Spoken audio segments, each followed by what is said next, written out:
कहीं किसी देश के एक राजा का वजीर हमेशा यही कहता रहता था, जो हुआ अच्छा हुआ। एक दिन जब उसके बेटे की टांग किसी दुर्घटना में चोटिल हो गई, तो भी एकाएक उसके मुंह से फिर निकला, जो हुआ अच्छा हुआ। तुम भी क्या बोलते रहते हो? तुम्हें पता क्या अच्छा हुआ? महाराज, आप ही देखिए, अब मेरे बेटे को सारी जिंदगी एक ही जूते की जरूरत रहेगी। जूतों का सारी जिंदगी के लिए खर्चा आधा हो गया। जो हुआ अच्छा हुआ। राजा निरुत्तर हो गया। परंतु जब एक दिन राजा तलवारबाजी का अभ्यास कर रहा था, तो अचानक उसकी एक उंगली कट गई। उंगली से खून टप टप बहने लगा। ओ माँ, ओ माँ, हाय! हाल बेहाल था।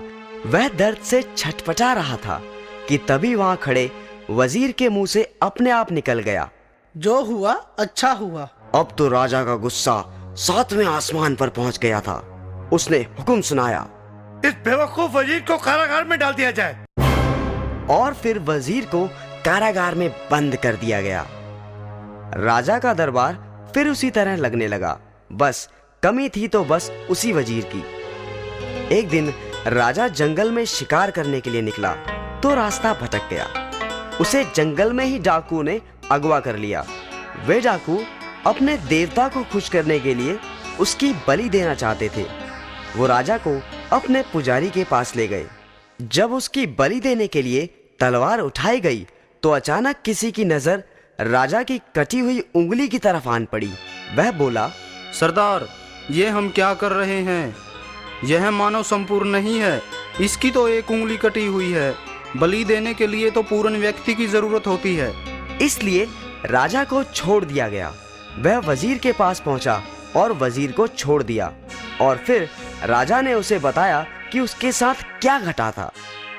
राजा ने वजीर को उसे कारागार में डालने के लिए क्षमा मांगी। वजीर बोला, मैंने तो आपको कहा ही था, जो हुआ अच्छा हुआ। जो होता है अच्छे के लिए ही होता है। मेरी बात तो ठीक है, परंतु तुम्हारे साथ तो जाती हो गई। नहीं महाराज, अच्छा हुआ आपने मुझे कारागार में डाल दिया। यदि आप ऐसा ना करते तो शिकार के वक्त मैं आपके साथ होता। डाकू आपको तो छोड़ देते, परंतु मेरी तो बलि चढ़ जाती। इसलिए जो हुआ अच्छा हुआ। हाँ, तुम ठीक ही कहते हो। जो होता है यही होता है।